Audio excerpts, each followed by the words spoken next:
나는 산 위 절 아래 바람이 늘 소금처럼 말라붙던 작은 마을에서 태어났다. 아침이면 범종 소리가 능선을 타고 내려와 마당의 장독대까지 울려 퍼졌고, 저녁이면 기와 위로 이슬이 내리며 솔 향기가 더 진해졌다. 어린 내가 처음 배운 단어는 어머니의 이름도 내 이름도 아니라 절이었다. 대흥전 앞 돌계단, 느티나무의 마디, 종각의 푸른 녹이 내 삶의 첫 글자들을 만들어 주었다. 할머니는 늘 불씨를 살피며 말했다. 이 산에는 두 영이 있다. 한쪽은 범의 숨, 다른 한쪽은 흰뱀의 숨이지. 범은 산신의 노여움으로 흰뱀은 샘을 지키는 수호라 했다. 100년에 한 번 봉인이 약해지면 둘이 부딪히고 그날 밤 절마당은 피비린내로 가득해진다고. 그런 이야기를 들을 때마다 나는 이불을 머리까지 끌어올렸지만 이불 밖으로 솔바람이 스며들면 또 슬며시 귀를 내어놓았다. 두렵고도 궁금했다. 그 전설이 내 삶을 어디로 데려갈지 그때 나는 몰랐다. 아버지 길상은 돌을 다듬는 장인이었다. 절의 3층 석탑에 손을 얹어 균열을 살피고 무너진 석등의 목을 다시 세웠다. 손등은 늘 긁혀 있었고 눈빛은 맑았다. 어머니 현옥은 산에서 취나물과 곰치를 뜯어 내려와 장에 내다 팔았다. 봄이면 삽주와 더덕, 여름이면 고사리와 고비. 나는 그 뒤를 쫓아 다녔다. 무릎까지 올라오는 풀과 풀 사이로 뱀처럼 비치던 산길, 그 틈을 지나면 언제나 절의 종각이 먼저 보였다. 기와는 비에 젖으면 먹빛이 되었고 해가 들면 비늘처럼 반짝였다. 13살 여름 장맛비가 일주일을 내렸다. 하룻밤 사이에 계곡물은 누렇게 불어나 돌다리는 보이지 않았다. 그날 밤 종각에서 종소리가 났다. 아무도 치지 않은 소리였다. 어머니가 내 손목을 잡았다. 나가지 마라. 그러나 나는 문틈으로 스며든 바람 속에 섞인 냄새를 알았다. 젖은 쏘립, 젖은 흙, 그리고 아주 희미한 피냄새. 발이 먼저 움직였다. 마을 끝 대나무 숲을 지나 절 쪽으로 올라가는데 흙길에 둥근 발자국이 이어져 있었다. 물에 젖은 흙이 움푹움푹 패여 만든 고양이보다 훨씬 큰 발자국. 나는 숨을 죽이며 발자국을 밟지 않으려 애썼다. 절마당은 비로 씻겨 반질거렸고 장독대 옆으로 진한 붉은 빛이 번져 있었다. 번개가 하늘을 가르자 나는 그 빛이 피라는 걸 알아버렸다. 대웅전 처마 밑에 흰 것이 새끼줄처럼 말려 있었다. 처음엔 헝겊인 줄 알았다. 그것이 머리를 들었을 때 나는 비명을 삼켰다. 흰 뱀이었다. 비에 젖었지만 등은 아직도 분가루를 바른 것처럼 반짝였다. 그 곁에 서 있는 사람은 주지 스님인 보경 스님이었다. 스님은 나에게 돌아보지 않고 말했다. 여기 오면 안 된다. 목소리는 낮았지만 바위처럼 단단했다. 나는 뒤로 물러섰다가 눈을 떼지 못한 채 그 자리에서 굳어버렸다. 그때 산 쪽에서 낮게 우러나오는 소리가 들렸다. 범이 울 때 나는 소리. 그게 어떤 건지 나는 그날 알았다. 비가 소리 없이 더 거세졌고 종각의 종이 바람에 스스로 흔들리듯 떨었다. 보경 스님은 염주를 쥐고 주문을 읊조렸다. 흰뱀은 몸을 더 동그랗게 말며 장독대 쪽으로 미끄러졌다. 마치 무언가를 지키려는 듯 자세를 낮추고 혀를 쏙 내밀었다. 번개가 다시 치더니 나는 장독대 뒤편에서 번쩍이는 눈동자를 보았다. 황금빛이었다. 범의 눈이었다. 도망가. 누군가가 내 어깨를 잡아 뒤로 끌었다. 절의 행자소년 도은이었다. 나보다 2살 많았고 늘 책보를 들고 스님을 따라다니는 아이. 그의 손이 떨리고 있었다. 여긴 안 돼. 우리는 텐마루 밑으로 몸을 숨겼다. 그 틈으로 보았다. 범은 마당에 발을 들이는 것 같으면서도 망설였다. 비에 젖은 털이 거친 빗금을 만들었다. 흰 뱀은 장독대 앞에서 머리를 들고 딱 멈춰 있었다. 두 눈이 작은 불씨처럼 빛났다. 그 순간 스님이 범종을 울렸다. 땅이 울렸다. 범은 나에게 으르렁거리다 산 쪽으로 물러섰다. 그러나 물러섬의 끝은 굴복이 아니라 예고였다. 내 심장은 비의 속도로 뛰었다. 그날 새벽이 다 되어서야 집으로 돌아왔다. 어머니는 문턱에 앉아 있었다. 내 얼굴을 보자마자 혀를 찼다. 전설은 전설로만 들어도 무섭다. 네 발로 걸어 들어가 볼 일이 아니다. 나는 고개를 끄덕였지만 눈앞에서 본 것들이 내 속에 눌어붙었다. 흙과 비와 피와 눈빛, 주문의 낮은 울림. 그 모든 게 내 안에서 하나의 문장을 만들었다. 내게도 때가 온다는 문장. 며칠 뒤 비가 그쳤을 때 나는 장독대 뒤에서 작은 흰뱀 한 마리를 보았다. 그 밤의 뱀보다 훨씬 작았고 햇빛에 비치면 유리조각처럼 반짝였다. 놀라서 멈춰 있자 뱀이 내 발등 위로 올라왔다 내려갔다. 따끔하지도 차갑지도 않았다. 그저 생기 있었다. 나는 조심스레 두 손으로 받쳐 들고 장독대 그림자 속에 내려놓았다. 여기 있어. 안전해. 내 목소리가 이상하게 떨렸다. 그날 이후 나는 장독대에 소금을 뿌리듯 쌀을 몇 톨 놓아두었다. 그 작은 뱀은 가끔 나타나 내 발치에서 둥글게 몸을 말았다. 나는 아무에게도 말하지 않았다. 심지어 도은에게도. 가을이 오자 절의 기와를 손봐야 했다. 태풍에 들뜬 몇 장의 기와가 바람에 덜그덕거렸다. 그때 절에 온 목수가 있었다. 이름은 강후, 24이라고 했다. 어깨는 넓었고 손등은 거칠었지만 웃을 때 눈꼬리가 둥글게 솟았다. 보경 스님이 나에게 물동이를 나르라 하여 나는 종일 강후 곁으로 갔다. 물을 좀 더 부탁해요. 목소리는 나야고 단정했다. 나는 물을 건네며 물었다. 서울에서 왔나요? 동해에서 왔소. 바람이 짠데서. 그가 웃었다. 짠 바람의 남자. 내 속의 문장에 또 다른 구절이 붙었다. 도우는 그를 못마땅해 했다. 그 사람은 산을 몰라. 산을 모르는 게 왜? 산을 알면 소리를 낮추게 돼. 저 사람은 아직 소리를 줄일 줄 몰라.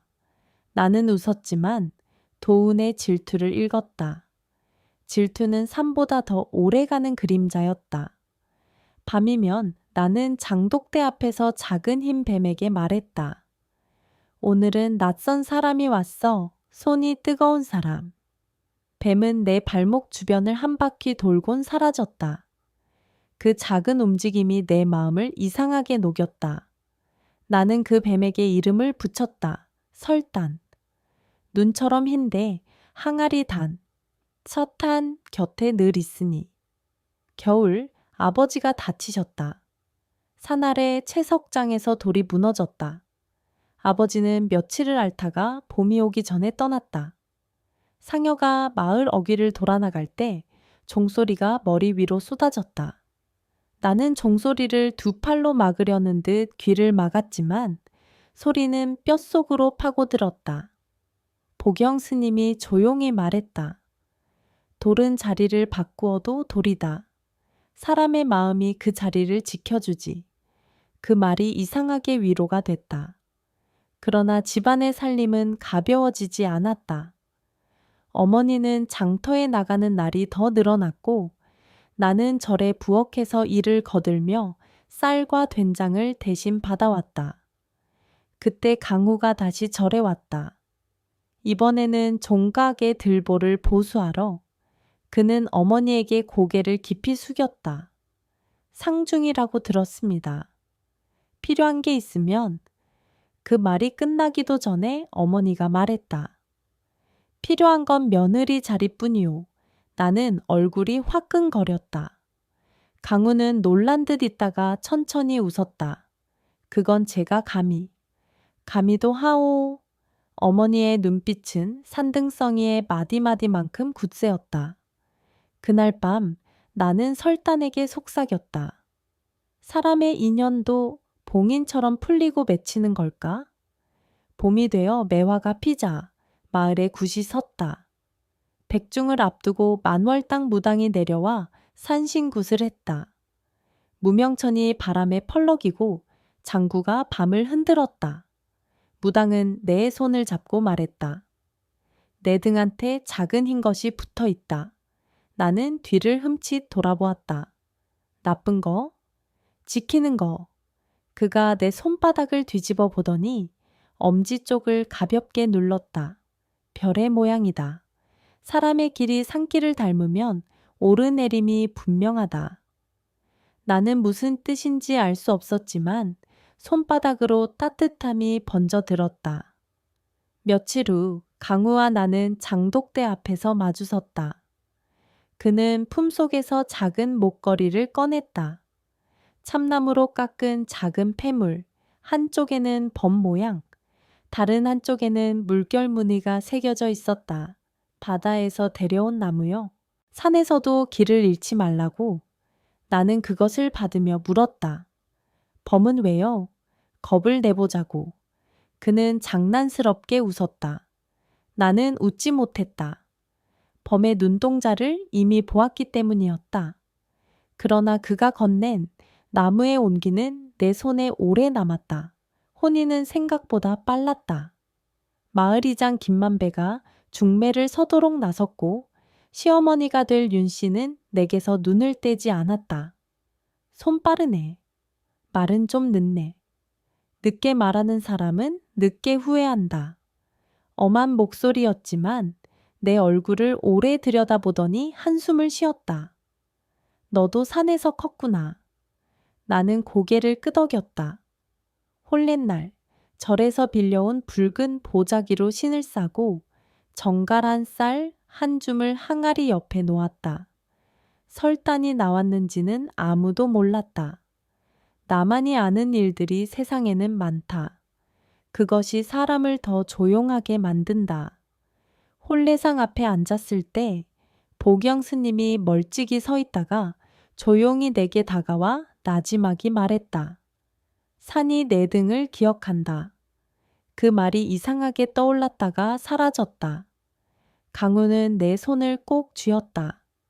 손등에 굳은 살이 내 손가락 사이를 찌르는 느낌이 오히려 안심이 됐다. 사람의 살은 산의 돌보다 따뜻했다. 밤이 깊어가자 외양간의 소가 잠시 울었고 멀리서 개가 2번 짖었다. 나는 그 소리를 하나하나 수집하듯 마음에 넣었다. 시댁은 절에서 멀지 않았다. 대문 위로 감나무 가지가 기와를 넘어 드리워 있었다. 겨울이면 까치가 와서 감을 쪼아 먹었다 하고 여름이면 그늘이 깊어서 방안까지 서늘했다. 시어머니 윤 씨는 새벽 닭이 울기도 전에 일어났다. 물은 끓기 전에 떠서 데워야 맛이 난다. 된장은 바람이 들지 않게 뚜껑을 눌러둬야 한다. 나는 하나하나를 배웠다. 손목은 자주 저리고 허리는 쉽게 뻐근해졌지만 저녁이 되면 마당의 바람이 근육 대신 내 마음을 풀어주었다. 강우는 해가 질 때까지 들보에 오르고 기둥을 맞추고 못의 각도를 살폈다. 그의 모습은 산 위의 바람개비 같았다. 멈추지 않았다. 그런데 밤마다 문설주에는 보이지 않던 긁힌 자국이 늘어갔다. 처음엔 고양이겠지 했다. 그런데 자국의 폭이 내 손가락 3개를 합한 넓이와 비슷했다. 시어머니는 대문을 더 자주 닫으라고 했다. 산이 흔들릴 때 집은 더 작아져야 한다. 나는 무슨 뜻인지 알지 못했지만 대문 앞에 솔가지한 묶음을 세워두었다. 그리고 장독대 앞에는 쌀이 아니라 소금 한 줌을 뿌렸다. 설단은 오랫동안 나타나지 않았다. 그 빈자리가 오히려 존재처럼 느껴졌다. 보이지 않는 것이 내 마음을 잡아 끌었다. 그 즈음 도훈이 절에서 내려와 우리 집 마당 끝에서 기다렸다. 그의 눈빛은 날카로웠다. 혼례를 축하하러 온 건 아니고. 알아. 넌 축하를 어색해 하니까. 스님께서 전하라 하셨어. 봉인이 얇아지고 있다. 여름 전에 한 번 더 올 거다. 그의 말은 바람처럼 건조했지만 끝맺음에 작은 떨림이 있었다. 나는 아무 말도 하지 못했다. 결혼은 나에게 집을 주었고 전설은 그 집의 벽을 얇게 만들었다. 두 세계가 내 안에서 얽히며 물결을 만들었다.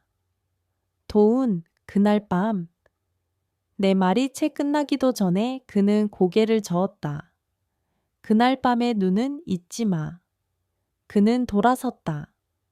나는 그의 등 뒤에서 한참 동안 움직이지 못했다. 밤이 내려앉을 때 나는 마루 끝에 앉아 바람의 결을 훑었다. 바람은 같다 해도 날마다 다르게 불었다. 멀리 절에서 울리는 목탁 소리, 누군가의 숨 같은 그 리듬이 내 심장을 천천히 붙잡았다. 강우가 뒤에서 내 어깨를 감싸 안았다. 춥소? 아니. 산이 말하오? 그의 물음에 나는 웃었다. 산이 말하면 당신은 못 알아듣잖아. 그래서 물어보는 거요. 그는 내 볼에 입을 맞췄다. 그 따뜻함 속에서 나는 순간 모든 전설이 잠시 잠드는 듯한 평안을 느꼈다. 그러나 바로 그때 대문 밖에서 모래를 긁는 소리가 났다. 나는 벌떡 일어났다. 강우도 몸을 굳혔다. 소리는 짧게 그러나 분명했다. 시어머니 방에서 숨이 멎는 듯한 정적이 흘렀다. 나는 장독대 쪽으로 조용히 걸어갔다. 달빛이 살구꽃처럼 흩어져 내렸다. 항아리들 사이로 바람이 돌았다. 그리고 그 가운데 설단이 있었다. 오랜만이었다. 더 자라 있었고 등은 진주빛이 돌았다. 설단이 내 발치에서 꼬리를 2번 흔들더니 장독대 뒤 어둠을 향해 머리를 들었다. 나는 그 어둠 속에서 누군가의 눈을 보았다. 황금빛, 다시 그 빛. 나는 숨을 길게 들이마셨다. 숨은 내 안에서 촛불처럼 흔들렸다. 그 순간 내 마음 어딘가에서 아주 오래된 문이 기척을 냈다. 열릴 준비를 하는 문. 나는 스스로에게 말했다. 나는 이제 이야기의 바깥에 서 있지 않다. 이야기는 내 집을 통과해 간다. 그리고 나는 그 문지방에 서 있다. 눈이 마주쳤다. 황금빛이었다. 젖은 밤 공기 속에서 그 눈은 선명했다. 나는 발 뒤꿈치에 힘을 주어 장독대 앞에 섰다. 설단이 내 발등을 스치고 지나가 항가리들 사이로 미끄러졌다. 등껍질이 비늘처럼 별빛을 흩었다. 숨을 들이마시자 소량과 장의 짠 냄새, 젖은 흙과 짐승의 채취가 한꺼번에 들어왔다. 그때 시어머니가 뒤에서 속삭였다. 문턱을 넘지 마라. 문턱은 집의 마지막 뼈다. 나는 고개만 끄덕였다. 강우는 마당 끝에서 긴 장작을 거꾸로 들었다. 그의 눈동자가 흔들렸다. 아무도 소리치지 않았다. 밤은 오히려 더 조용해졌다. 검은 대문을 기웃거리다 이쪽을 똑바로 바라보았다. 그 시선에는 갈증 같은 것이 있었다. 굶주림이 아니라 오래 참은 원한과 피난처를 동시에 찾는 모순의 얼굴. 설단은 장독대 앞, 가장 큰 항아리의 입구에 머리를 짚었다가 내 쪽으로 돌려댔다. 여기서 멈추라는 뜻이구나. 내가 흐느끼듯 중얼거리자 시어머니가 들리지 않게 주문을 읊었다. 소리픈 짧고 물길은 길다. 짐승의 발은 물을 건너고 사람의 발은 불을 넘어. 범의 몸이 반걸음 앞으로 왔다. 그 순간 집 뒤편에서 목탁 소리가 한 번 톡 울렸다. 보경 스님의 낮고 단단한 목소리가 바람을 타고 스며들었다. 문턱은 넘지 말지어다. 그 말이 마당의 먼지까지 눌러앉혔다. 범은 고개를 살짝 틀더니 산 쪽의 어둠 속으로 천천히 물러갔다. 긴 발자국이 젖은 흙에 남았다. 설단은 항아리 입구를 마지막으로 한 번 핥고는 그림자 속으로 사라졌다. 우리는 오래 서 있었다. 아무도 먼저 입을 열지 못했다. 다음 날 아침 마을 우물가에서 수다 소리가 소금처럼 퍼졌다. 밤에 또 울었대. 서쪽 밭에 놓아둔 새끼 염소 하나가 없어졌다지. 저리 봉인을 다시 해야 하는 거 아냐? 김만배 이장이 집집마다 들르며 저녁에 전체 모이라 했다. 볏짚의 황토빛이 햇볕에 반짝이고 마당의 빨래가 바람에 펄럭였다. 나는 시어머니와 함께 장을 봐오며 소금과 산초를 넉넉히 샀다. 돌아오는 길 대나무 숲 틈에서 도훈과 마주쳤다. 그는 내 앞에 서서 줄곧 산 쪽을 바라보았다. 스님이 말하셨어. 본기 느슨해져 있다. 장독대가 지금 경계야. 알아? 내 목소리가 내가 생각한 것보다 단단하게 나왔다. 내가 거기서 지키지. 도훈이 내 얼굴을 잠깐 보았다. 그 눈빛에 묻혀있던 말이 느껴졌다. 네가 왜? 네가 어떻게? 하지만 그는 말하지 않았다. 사람의 말은 때때로 가벼운 칼날이라 꺼내면 겨울 햇살처럼 미끄러진다. 저녁 모임에서 이장은 두 손으로 지팡이를 짚고 말했다. 5날 뒤 만월이요. 산신굿을 하고 절에서도 법회를 연다. 집집마다 금줄을 다시 치고 대문에 솔가지 묶어라. 마을의 늙은 목장지기 박춘배가 고개를 끄덕였다. 양들은 오늘부터 우리 안에서 재우겠소. 옆에서 이웃 오보기가 나에게 눈짓을 했다. 어제 내 집 앞에서 이상한 소리 났다며? 밤엔 원래 소리 많지. 내가 웃으며 넘기자 오보기는 입꼬리를 올리고 말했다. 너 절이랑 인연이 깊다더라. 그런 건 좋을 때만 좋지. 그의 말끝에 심술이 묻어났다. 질투는 이유가 없어도 방향을 찾는다. 집으로 돌아오는 길 시어머니가 내 손을 꼭 잡았다. 사람의 혀는 바늘보다 길다. 피는 보이지 않아도 찌른다. 나는 고개를 끄덕이며 혀끝으로 입천장을 눌렀다. 피맛이 아주 희미하게 느껴졌다. 긴장을 삼키는 법을 나는 어린 시절부터 배웠다. 그날 밤 강후와 등을 맞대고 누웠다. 바람이 창호지를 살짝 밀었다. 도훈이 자주 오네. 강후가 조용히 말했다. 스님의 심부름을 해. 너랑 말하는 걸 보면 그는 끝을 흐렸다. 말하지 않아도 되는 불안들이 있다. 나는 그의 손등을 쓰다듬었다. 나는 당신의 사람이다. 강우가 내 손을 입술에 대었다. 산은 우리 둘의 것이 아니오. 그래도 난 네가 산과 말하는 소리를 질투한다. 그는 웃었지만 웃음 뒤에 작은 고집이 매달려 있었다. 나는 그 고집을 사랑했고 동시에 그 고집이 언젠가 내 길을 막을까 두려웠다. 사람의 사랑에는 늘 그런 그림자가 따라붙는다. 만월 사흘 전 나는 갑자기 된장국 냄새에서 미묘한 단맛을 느꼈다. 배가 아랫배부터 미지근해졌다. 시어머니가 내 얼굴빛을 보고 단정하듯이 말했다. 들었구나. 무얼요? 아이. 그 말이 입안에서 별처럼 터졌다. 나는 손으로 무의식적으로 배를 감쌌다. 살이 아주 얇은 종이장처럼 느껴졌다. 그 안에 아주 작은 생에 열이 있었다. 시어머니는 장독대 앞에 쌀을 반줌 놓으며 설단을 불렀다. 작은 수호야, 이 집의 울타리를 넓혀다오. 그 밤 나는 장독대 옆에 오래 앉아 있었다. 설단이 나타났다. 살짝 자라 있었다. 나는 속삭였다. 내 안에 씨앗이 생겼어. 네가 알고 있었니? 설단이 혀를 내밀었다.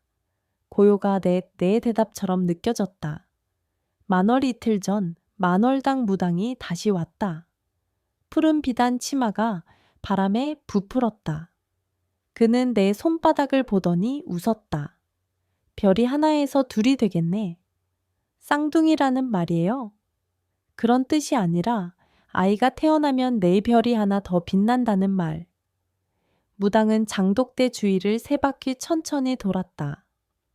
물길과 불길이 부딪힐 밤이 곧 올 거야. 그때 여인은 문지방을 지켜야 해. 남자는 들보를 지키고 시어머니가 끼어들었다.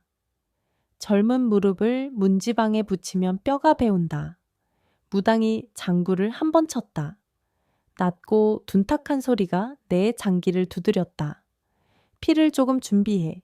내 손에 피가 길을 놓아. 내 심장은 그 말에 반응하듯 철컥하고 잠시 멈췄다가 다시 뛰었다. 만월 전날 도운이 왔다. 그의 얼굴이 더 깎여 있었다. 스님께서 오늘 밤부터 연등을 띄운대 수륙제를 하실 거야. 물 위에 불을 놓아 길 잃은 것들을 돌려보내는 법회. 나는 고개를 끄덕였다. 내가 갈게. 강우 형이 허락할까? 이건 허락의 일이 아니야. 도운이 잠시 날 보았다. 그 눈빛에는 오래된 마음이 있었다. 그러나 그는 결국 고개를 숙였다. 문지방을 떠나지 마. 그게 전부야. 나는 그의 말의 무게를 어깨로 옮겨 얹었다. 강가의 등불이 열렸다. 종이등이 물결 위를 천천히 떠내려가고 아이들이 달 같다 하고 손을 흔들었다. 절에서는 스님들의 범패가 밤을 흘렸다. 물결은 불을 품고 흘렀다. 나는 배를 감싸쥐고 낮게 중얼거렸다. 불이 물을 건너고 물이 불을 식힌다. 그때 저쪽 숲그늘에서 낮게 울음이 새어나왔다. 범이었다. 보경 스님이 나무젓가락 같은 손으로 염주를 튕기며 말했다. 환영 말고 원을 보아라. 원, 돌아오는 길. 나는 그 말의 끝을 붙잡고 집으로 돌아왔다. 집은 고요했고 시어머니는 장독대 옆에 앉아 있었다. 오늘 밤은 오래다. 그녀가 말했다. 만월의 밤. 하늘이 아주 얇은 종이처럼 빛났다. 우리는 해가 완전히 내려앉기 전 대문에 금줄을 다시 치고 솔가지를 새로 묶었다.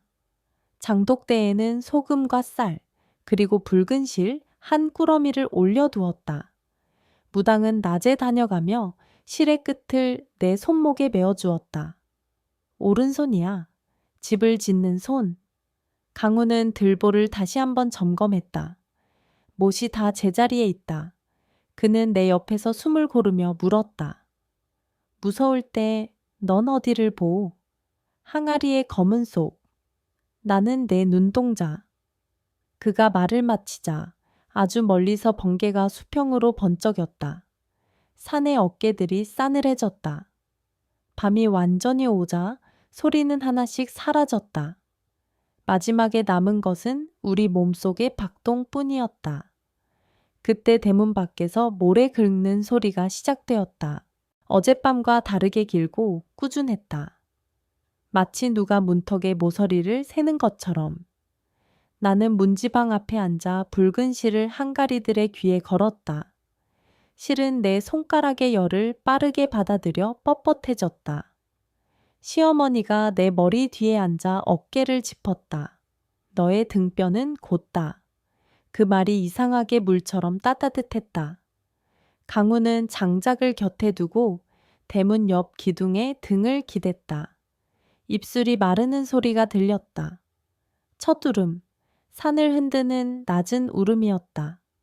두 번째 울음이 이어졌다. 이번에는 더 가까웠다. 대문 사이로 황금빛이 스며들었다. 나는 오른손 검지를 바늘로 찔렀다. 피 한 방울이 맺혔다. 무당이 말하던 그 붉은 표시. 나는 피를 한가리의 입 가장자리에 한 점씩 찍었다. 하나, 둘, 셋. 숫자를 세는 동안 손끝에서 미세하게 떨림이 올라왔다.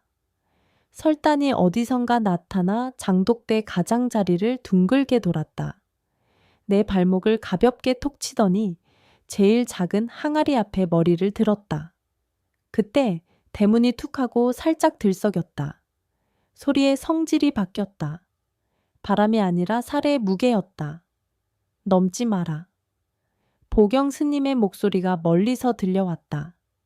그러나 이 밤의 규칙은 사람의 규칙이 아니었다. 대문틀에 커다란 발이 얹혔다. 나무가 신음했다. 강우가 장작을 들었다. 나는 몸을 조금 앞으로 옮겼다. 무릎이 문지방에 닿았다. 뼈와 나무가 마주쳤다. 그 차가움이 정신을 각성시켰다. 황금빛 눈이 대문틈 사이에서 번쩍였다. 코끝에서 김이 새어나왔고 그 김이 달빛을 잠시 가렸다. 나는 입술을 달싹이며 주문을 다시 뱉었다. 물길은 길고 불길은 낮다. 짐승은 물을 기억하고 사람은 불을 기억한다. 그때 안쪽 방에서 작은 소리가 났다. 제비가 날개를 접을 때 나는 소리처럼 아주 보드라운. 시어머니가 내 어깨를 더 세게 눌렀다. 집안에 숨이 새어나가면 안 된다. 나는 배를 감싸 쥐었다. 내 안의 열이 오늘따라 더 선명했다. 문틈이 조금 더 벌어졌다. 범의 앞발이 문지방을 톡 건드렸다가 멈췄다. 설단이 그 앞에 머리를 들고 섰다. 작디 작은 몸이었다. 하지만 그 순간 설단은 아주 큰 산처럼 보였다. 두 눈에 하얀 빛이 조용히 번졌다. 범이 낮게 으르렁거렸다. 소리의 끝에 지친 숨이 섞여 있었다. 오래 기다린 자의 절박함, 오래 버틴 자의 체념. 지금이야. 도은의 목소리가 바깥에서 번개처럼 들렸다. 그는 언제 대문 옆 어둠 속에 왔을까? 강우가 장작을 휘둘렀다. 공기가 갈라지는 소리가 났다. 나는 붉은 실의 남은 끝을 내 손목에서 풀어 장독대 둘레의 마지막 매듭을 지었다. 한가리들의 어두운 입이 동시에 숨을 쉬는 것처럼 미세한 소용돌이가 일었다. 그때 대문이 크게 흔들렸다. 나무가 울부짖는 소리에 가까웠다. 범의 머리가 문틈으로 들이밀어졌다. 눈동자가 마당의 등잔불을 한 번 집어삼켰다. 마당이 잠시 밤보다 더 어두워졌다. 나는 일어섰다. 무릎이 덜덜 떨렸지만 발바닥은 땅을 꽉 물었다. 문지방을 넘어서는 순간 시어머니의 손이 내 소매를 잡았다.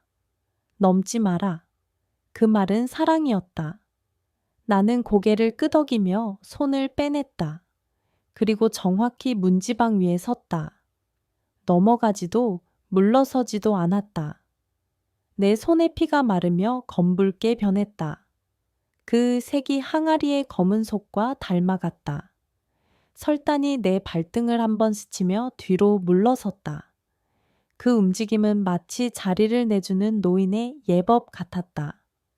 범아, 나는 입을 열었다. 내 목소리가 내 것이 아닌 듯 깊었다. 물을 마시려거든 불을 먼저 본다. 범이 눈을 가늘게 떴다. 어둠이 눈길에 붙었다 떨어졌다. 순간 번개가 하늘을 가르며 절쪽 능선을 쳤다. 산이 흰빛으로 한 호흡 깜박였다. 그 빛 속에서 나는 아주 잠깐 범의 털 사이로 오래된 상처를 보았다. 옆구리의 흉터가 비에 젖어 더 검게 보였다. 내 상처를 본다. 내가 말했다. 그 말이 입에서 나올 줄 나도 몰랐다. 그러자 범의 숨이 아주 조금 가라앉았다. 그러나 바로 그때 뒤쪽 숲에서 또 다른 울음이 겹쳐왔다. 하나가 아니었다. 그림자들이 늘어났다. 강후가 내 옆으로 왔다. 그의 어깨가 내 어깨에 닿았다. 뜨거웠다. 같이 서자. 그는 떨지 않았다.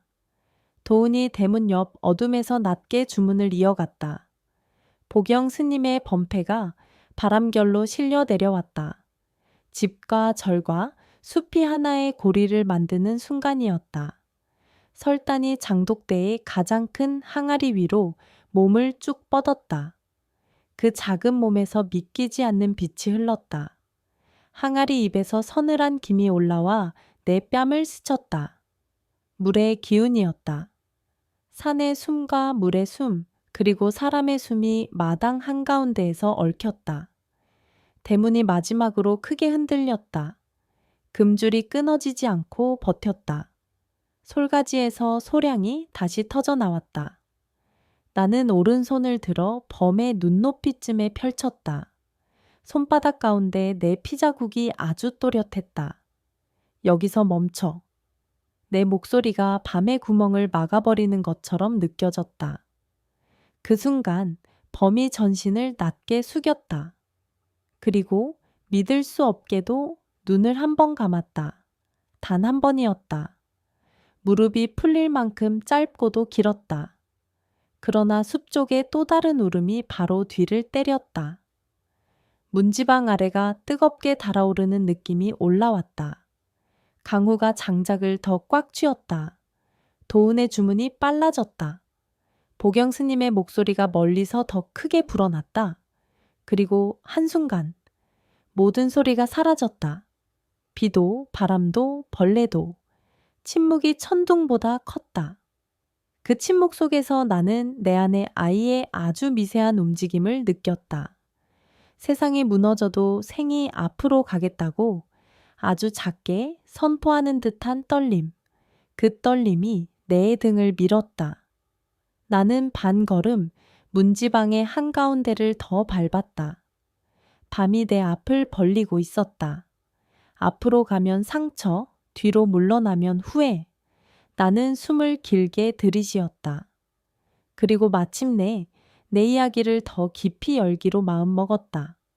이제 오거라. 내 말이 칼날처럼 밤을 갈랐다. 그 말 뒤로 대문이 크게 금이 갔다. 황금빛이 한꺼번에 들이쳤다. 설단이 치솟았다.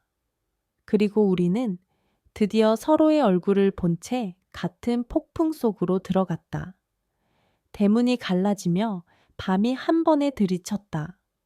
나는 문지방 위에서 발을 더 굳게 눌렀다.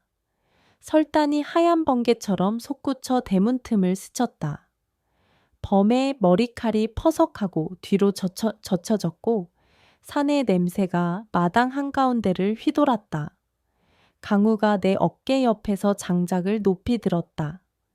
도훈의 주문은 실처럼 가늘고 빠르게 이어졌다. 보경 스님의 범패가 산등성이를 타고 내려와 우리 집 기둥에 매달렸다. 모든 것이 같은 바람 속에서 흔들리고 있었다. 나는 오른손의 피가 마른 자리에 왼손 손톱으로 작게 선을 하나 더 그었다. 붉은 선이 빛을 머금었다. 여기서 내 목소리가 놀랍게도 흔들리지 않았다. 범의 눈이 내 손을 따라왔다. 그 눈동자는 갈증과 분노, 오래된 서러움이 겹쳐 있었다. 그때 갑자기 장독대 큰 항아리 입에서 서늘한 김이 길게 뻗어나왔다. 설단이 항아리 입을 감싸 안듯 몸을 느렸고 그 매끈한 몸을 따라 김이 물줄기처럼 줄기차게 흘러 문지방에 닿았다. 물은 뜨거운 돌을 식히듯 범의 앞발을 스쳤다. 치직, 아주 작은 소리가 났다. 범이 움찔했다. 눈빛이 한 번 흔들렸다. 나는 몸을 살짝 돌려 한가리의 등잔불을 비추고 손잡이가 긴 바가지로 물을 조심스레 퍼올렸다. 문지방을 넘지 않은 채 한가리의 물을 바닥으로 조금씩 흘렸다. 물길이 실처럼 얇게 범 앞까지 이어졌다. 범은 코끝을 아래로 내리며 그 물길을 냄새 맡았다. 잠깐의 망설임, 그리고 아주 조심스레 혀끝을 내밀었다. 혀가 물을 한 번 당겼다. 다시 한 번. 세 번째. 그때서야 나는 숨을 몰아쉬었다. 내 아내 아이도 함께 고르게를 찾는 듯 했다. 시어머니의 손이 내 어깨에서 아주 조금 힘을 풀었다. 하지만 바로 그때 숲 저편에서 낮고 다른 울음이 겹쳐왔다. 하나가 아니었다. 그림자 둘, 셋이 나무의 어깨를 타며 움직였다. 대문 기둥이 한 번 더 비틀렸다. 금줄이 삐걱 소리를 냈다. 강우가 이를 악문 소리를 냈다. 여기서 끝내야 해. 그의 말은 나를 향한 것도 스스로를 향한 다짐이기도 했다. 도훈이 대문 밖 어둠 속에서 한 손을 들어 금줄 아래를 가리켰다. 길을 잡아야 해. 그는 숨을 고르고 주문에 새 구절을 더했다. 보경 스님의 목소리가 더 낮아지고 넓어졌다. 집과 절과 산이 한 호흡으로 이어지는 느낌. 그 한가운데 내가 서 있었다. 설단이 몸을 말았다 펼쳤다. 비늘마다 미세한 빛이 솟았다. 그 빛이 한가리의 안쪽 벽을 타고 올라 별자리처럼 흩어졌다. 나는 갑자기 아주 오래된 장면을 본 듯했다. 물속에 잠겨있던 돌계단, 그 위로 흰 뱀들이 나란히 지나가고 멀찍이에서 눈부신 줄무늬의 짐승이 물가를 지키던 날들. 봉인은 감옥이 아니라 약속이었다. 물길을 막지 않겠다는 약속, 수호가 서로를 기억하겠다는 약속. 약속이 느슨해진 건 우리 쪽이었다. 더 많은 밭을 내겠다며 샘을 덮고 비탈에 돌을 다듬어 팔면서 물의 길을 좁히고 금줄을 장식처럼 여겼다. 전설은 늘 남 탓을 하는 이야기가 아니었다. 내 상처를 본다. 나는 다시 말했다. 범의 옆구리에 어둡게 그은 흉터가 빗물에 젖어 더 도드라져 보였다. 물을 마셔도 된다. 하지만 문턱은 건너지 마. 내 목소리가 밤의 일항에 고르게 흩어졌다. 범이 물을 더 길게 핥았다. 숨이 조금씩 낮아졌다. 뒤쪽 그림자들이 움직이던 속도도 비슷하게 늦어졌다. 그때 설단이 항아리 입에서 미끄러져 내려왔다. 몸을 한번 높게 들었다 내리며 내 발치에 작은, 아주 작은 비늘 한 조각을 내려놓았다. 뺨만한 항아리의 속에서 바람이 한 번 돌았다. 그 바람 끝에 나는 이해했다. 설단은 지금 자신의 것을 내어 약속을 매듭짓고 있었다. 스승이 제자에게 전해주는 마지막 글자처럼. 도훈이 낮게 외쳤다. 지금. 강우가 장작을 내렸다 올렸다. 소리가 컹 하고 울렸다. 나는 붉은 실에 남은 가닥을 비늘 조각에 살짝 감아 항아리 귀에 묶었다. 묶임의 순간 마당 전체가 아주 얕은 물에 잠겼다 빠져나온 느낌이 들었다. 금줄이 덜컹하던 떨림을 멈췄다. 대문 틈에 황금빛이 조금씩 가늘어졌다. 범은 마지막으로 물을 길게 마시더니 머리를 들었다. 우리의 얼굴을, 설단의 자리를, 항아리의 검은 속을 차례로 바라보았다. 그리고 믿기지 않게 고개를 아주 조금 숙였다. 절의 법당에서 모거가 울릴 때 스님들이 숙이는 그 낮춤처럼 바람의 결이 바뀌는데 오랜 시간이 걸리지 않았다. 뒤 숲의 울음이 한 겹씩 걷혔다. 벌레 소리가 돌아왔다. 달빛이 기와에 제대로 붙었다. 대문 기둥에 금이 더 벌어지지 않았다. 강후가 깊게 숨을 내쉬었다. 시어머니가 내 어깨에서 손을 거두며 아주 작은 기침을 했다. 도훈이 어둠 속에서 한 발, 두 발 물러났다. 보경 스님의 범패가 먼 산에서 끝을 맺고 조용히 사그라졌다. 밤은 다시 밤이 되었다. 우리는 오랫동안 아무 말도 하지 못했다. 먼저 움직인 건 설단이었다. 장독대 바닥을 한번 천천히 휘돌고 내 발목을 부딪히고 대문 방향으로 몸을 반쯤 들었다. 마치 가라고 말하는 듯.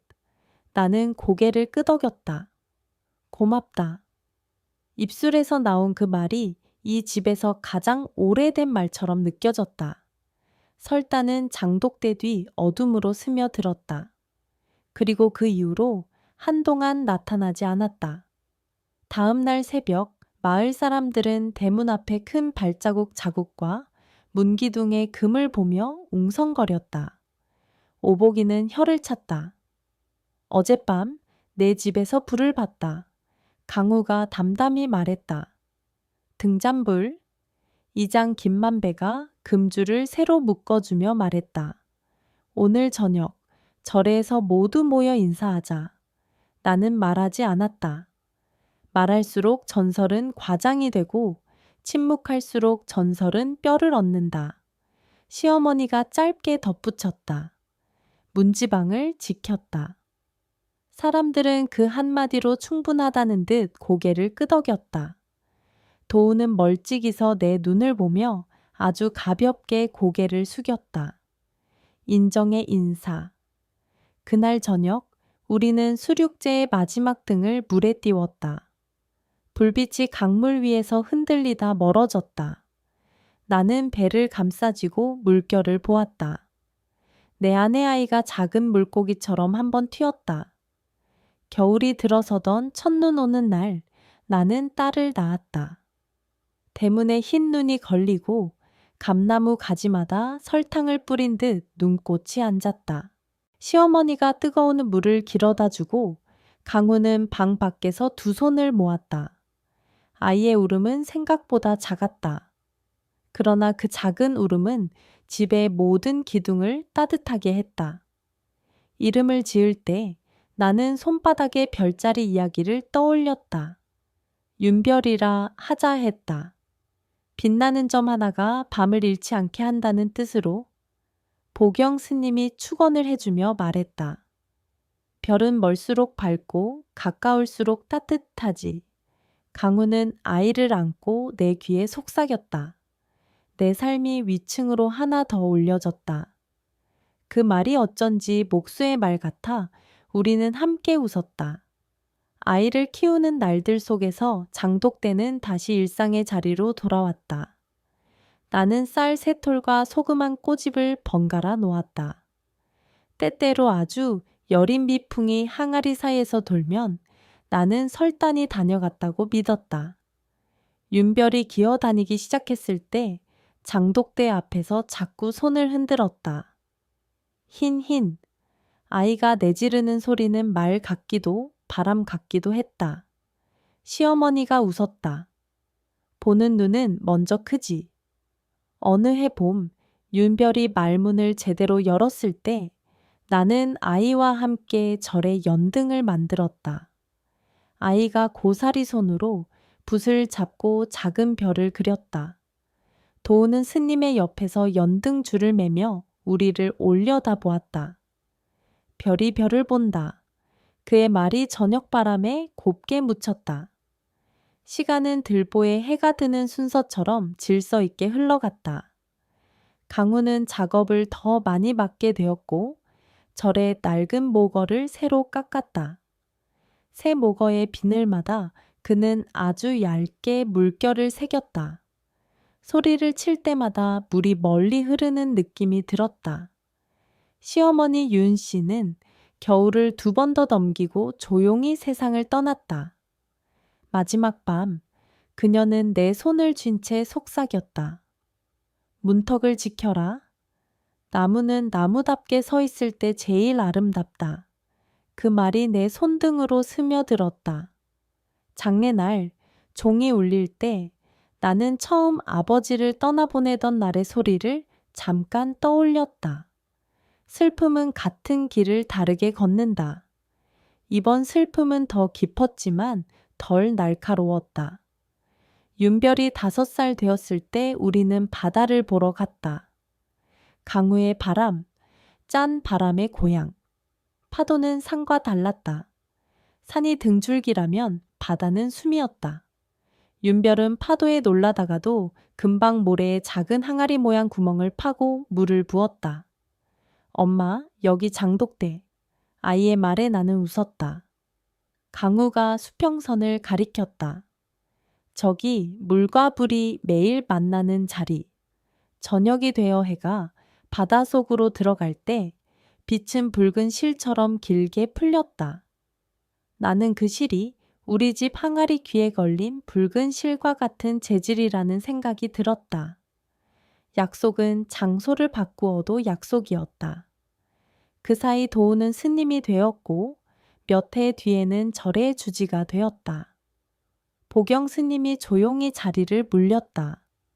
도우는 더 말수가 적어졌지만 눈빛은 더 넓어졌다. 어느 늦가을 밤 도운이 집에 들렀다. 윤별은 도운을 보면 왜인지 기뻐했다. 스님, 별 보러 가요. 도운은 아이 손을 잡고 대문 앞에서 잠시 하늘을 올려다보았다. 별은 네가 보지 않을 때도 너를 본다. 아이가 고개를 갸웃했다. 어떻게? 기억으로? 도운이 미소 지었다. 나는 그 말이 설당과 범의 밤을 향해서도 우리 아이의 길을 향해서도 열려 있다는 걸 느꼈다.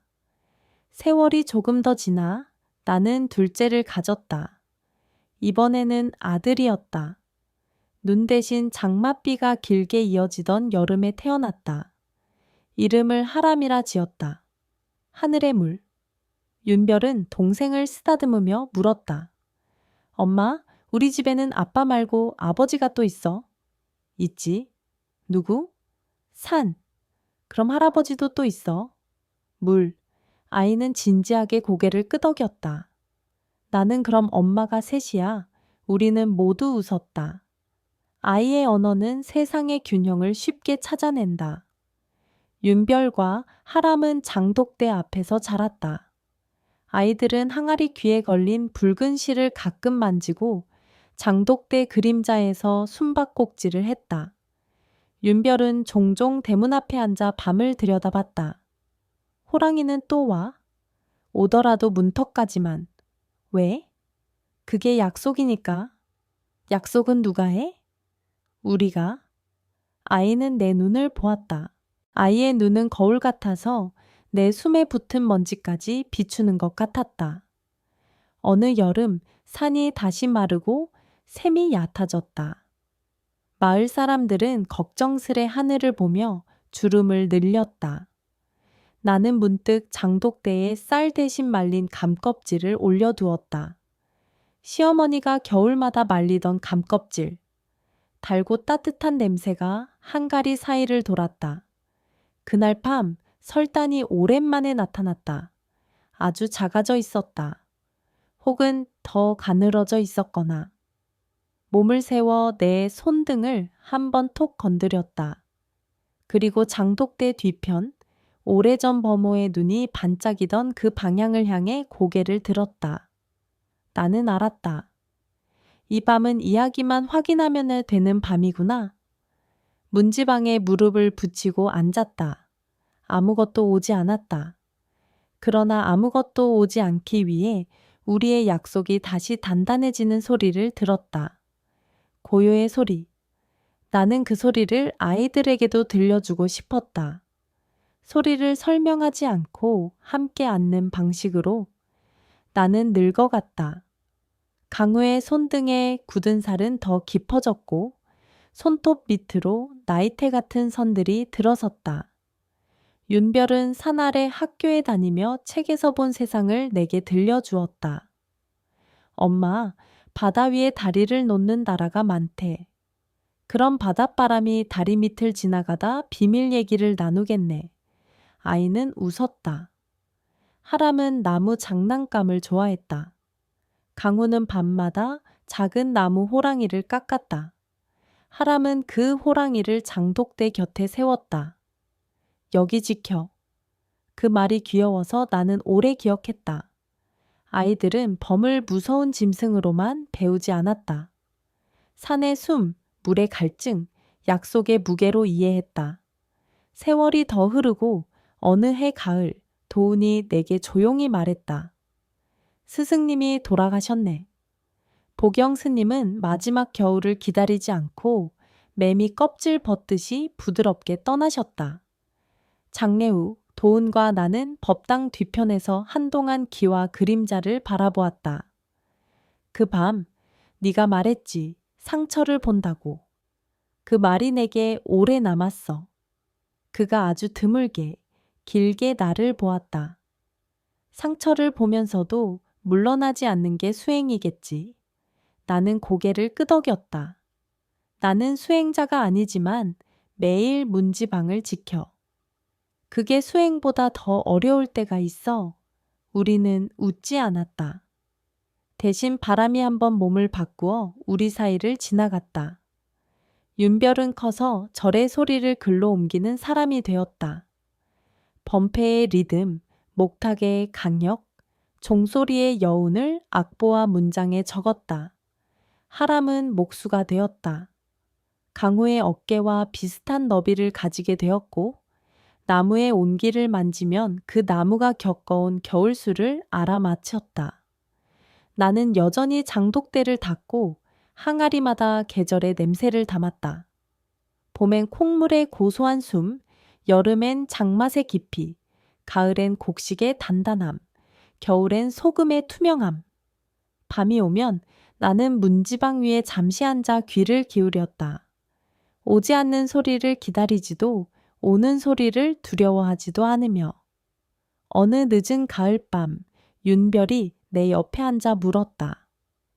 엄마, 그 밤 이후로 호랑이는 정말 한 번도 문턱을 넘지 않았어? 응. 왜 할머니는 늘 문턱 얘기를 했을까? 나는 한참 생각하고 답했다. 문턱은 안과 밖의 선이 아니라 서로를 기억하게 하는 자리니까. 나도 내 문턱을 존중하고 너도 내 문턱을 존중하면 넘어가지 않아도 서로 닿을 수 있어. 윤별은 그 말을 적을 듯 임의 주름을 만들었다가 펴고 내 손을 잡았다. 손바닥에 여전히 별 같은 작은 굳은 살이 있었다. 아이가 그 굳은 살을 엄지로 가만히 눌렀다. 따뜻했다. 나는 가끔 생각한다. 그 밤 우리가 진짜로 싸운 대상은 범이 아니었다고.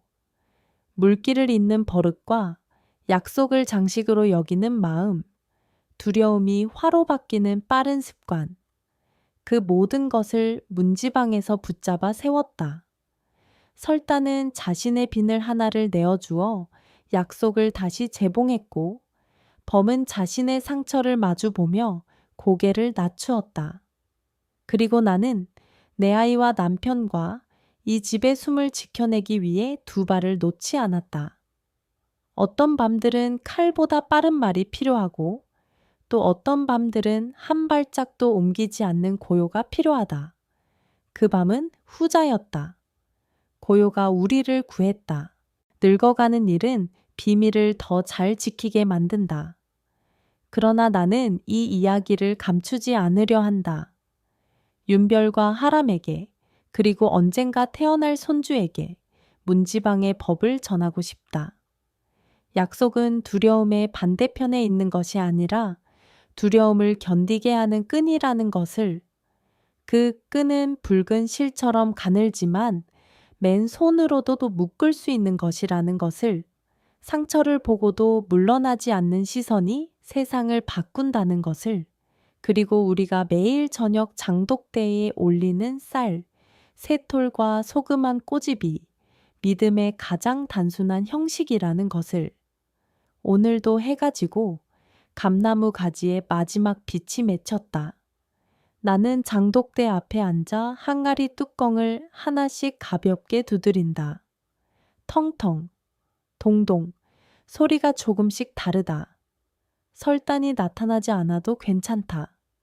나타나지 않는 것도 약속의 한 형태다. 마당 끝에서 하람이 나무를 다듬는 소리가 들린다. 어머니, 이 나무는 내년 지붕 보했으면 좋겠어요. 멀리 절에서 종이 한 번 울린다. 윤별이 손에 원고 뭉치를 쥐고 대문을 들어선다. 엄마, 오늘 범패의 끄틈을 잡았어. 나는 아이의 볼을 어루만진다. 잘했구나. 밤이 내려앉는다. 문턱 위에 짧게 앉는다. 내 안에서 오래전 그 작은 떨림이 여전히 아주 낮게 살아있다. 세상이 무너져도 생이 앞으로 가겠다는 선언. 나는 그것을 믿는다. 믿음은 소리를 내지 않지만 길을 남긴다. 내가 남긴 길은 화려하지 않다. 장독대와 금줄, 붉은 실과 피 한 방울, 문지방 위에 두 발. 그러나 그 길은 우리 가족을 여기까지 데려왔다. 산은 여전히 어둠 속에서 어깨를 걸치고 물은 여전히 항아리 속에서 사철의 맛을 지킨다. 어느 날 다시 황금빛이 문틈에 비칠지라도 나는 안다. 우리는 서로의 상처를 보고 약속을 기억할 것이다. 그리고 그 기억은 우리를 넘어 다음 세대의 문턱까지 이어질 것이다. 나는 마지막으로 항아리 뚜껑을 한 번 더 두드린다. 소리가 낮게 퍼진다. 숨을 들이마신다. 여기서 멈추자. 스스로에게, 세상에게, 사랑들에게 건네는 말. 내 입술이 조용히 그 말을 베어 물자 밤이 아주 부드럽게 고개를 끄덕였다. 그리고 그 고개 끄덕임 속에서 나는 비로소 내 긴 이야기의 끝을 본다. 끝은 봉인이 아니라 서약이다. 내일도 문지방을 지키겠다는 서약, 상처를 보고도 물러나지 않겠다는 서약, 물길을 열어두겠다는 서약. 그 서약이 내 삶을, 우리의 삶을 조용히 그러나 단단히 묶어줄 것이다.